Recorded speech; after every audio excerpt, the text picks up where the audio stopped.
आप लोग मुझे पक्का प्रॉमिस करिए कि कभी परेशान नहीं होंगे, किसी भी परिस्थिति में परेशान नहीं होंगे, हर परिस्थिति का डटकर सामना करेंगे। आज मैंने न्यूज में सुना कि एक पंजाब की तरफ की एक घटना कि एक परिवार के 7 सदस्य गाड़ी के भीतर बैठकर सातों ने जहर खा लिया। उसमें छोटे छोटे 2 बच्चे भी थे।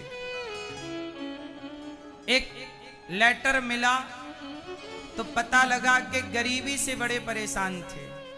आर्थिक तंगी इतनी थी कि पूरे परिवार ने जहर खा के आत्महत्या कर ली।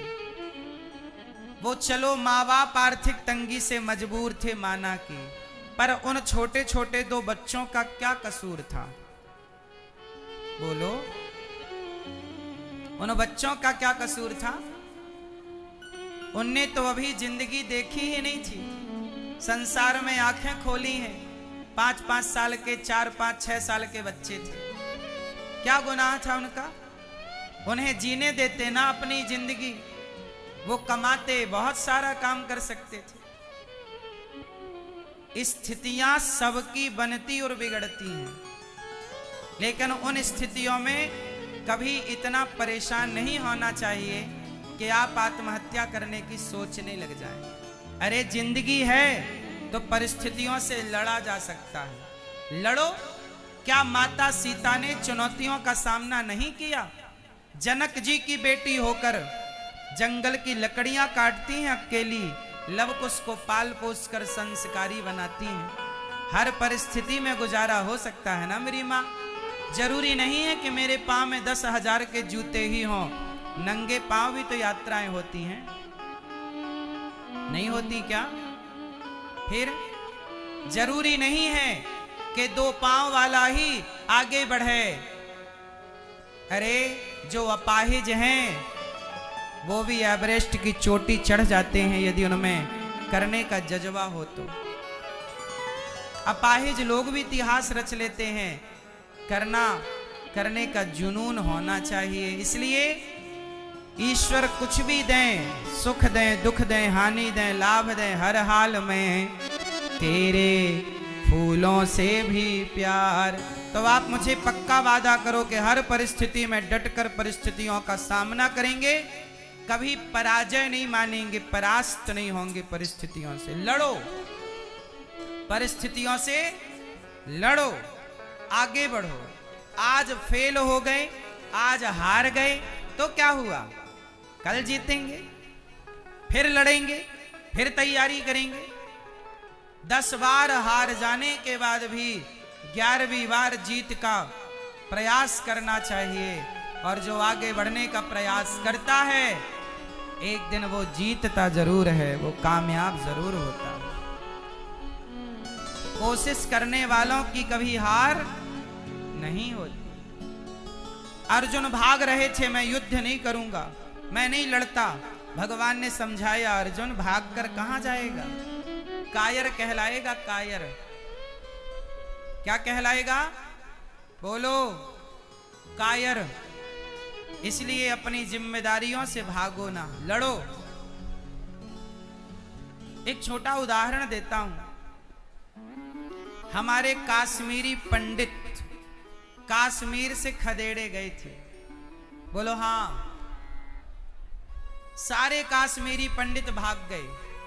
मैं सवाल करता हूं उन काश्मीरी पंडितों से, मैं सवाल करता हूं बिहार के आप सभी भक्तों से कि यदि आप लोगों को खदेड़ा जाएगा तो क्या आप लोग भी भाग जाओगे? बोलो।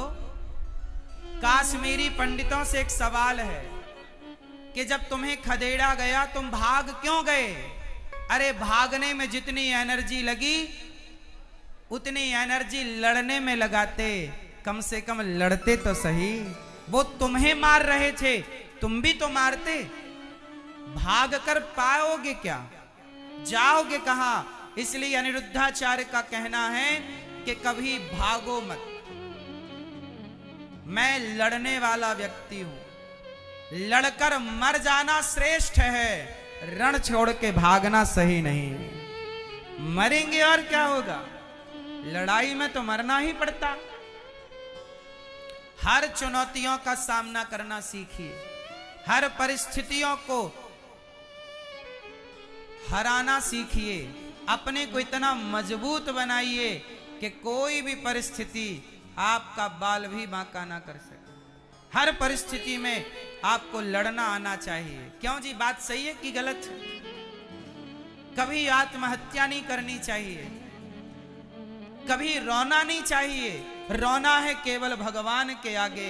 हे नाथ, कब दर्शन दोगे? भगवान के लिए रोइए।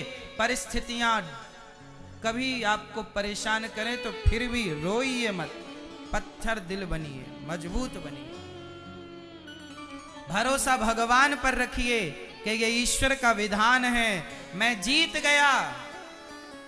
अर्जुन महाभारत जीत गए। किसकी मर्जी है?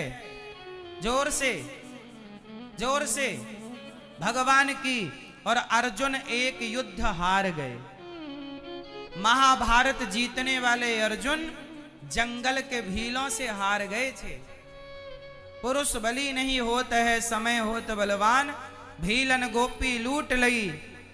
जब महाभारत का युद्ध पूरा हो गया, एक बार जब भगवान कृष्ण द्वारिका की लीला पूरी करके जाने लगे तो भगवान ने अपनी पत्नियों को अर्जुन के हवाले किया। अर्जुन जाओ, मेरी पत्नियां अब जो समय बचा है वो थोड़ा दिन जीकर मेरे धाम आएंगी, पर जाओ तुम इनकी सेवा करना, ले जाओ।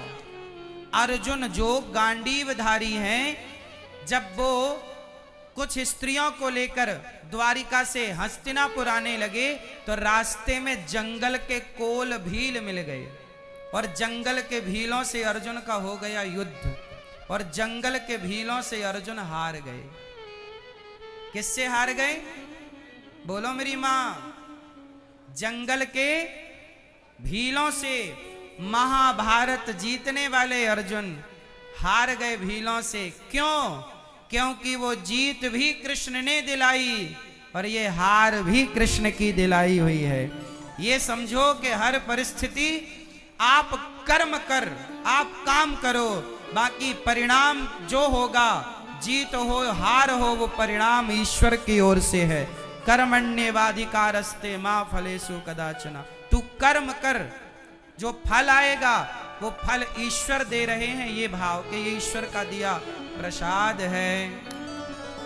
तो तेरे फूलों से भी प्यार, तेरे कांटों से भी प्यार, तू जो भी देना चाहे दे दे मेरे सरकार। तू जो भी देना चाहे दे दे मेरे सरकार, तेरे फूलों से भी प्यार।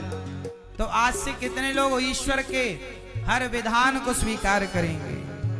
ईश्वर फूल दें या कांटे दें, दोनों विधान किसके हैं? बोलो। आप कुछ नहीं कर सकते, इसलिए सहर्ष स्वीकार करो। क्या स्वीकार करना है?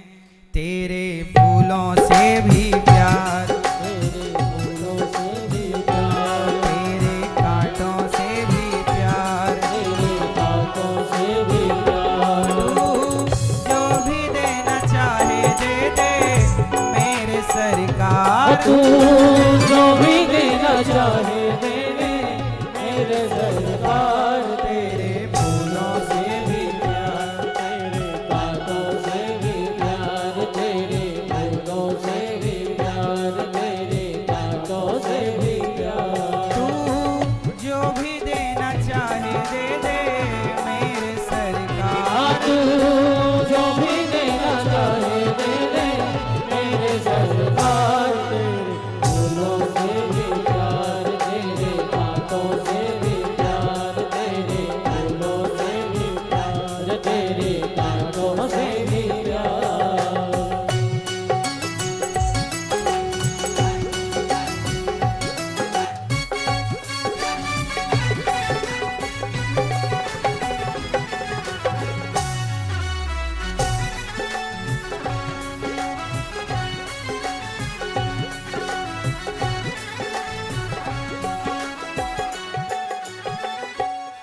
अब देखो, भगवान जो दे उसमें प्रसन्न रहना चाहिए। हे प्रभु, तेरी मर्जी में विधाता कोई छुपा बड़ राज। तेरी मर्जी में विधाता कोई छुपा बड़ राज। ईश्वर का राज छिपा होता है, जो हो रहा है ईश्वर की मर्जी है। तेरी, आपको ये सोचना चाहिए कि इसमें ईश्वर का मन है। जो हो रहा है ठीक है, हम अच्छे कर्म करें, हम चोरी ना करें, हम गलत ना करें, पर कुछ हो रहा है तो ये सब ईश्वर की मर्जी है, हम कुछ नहीं कर सकते। जो कर सकते हो उतना करो बस, अच्छा बुरा नहीं।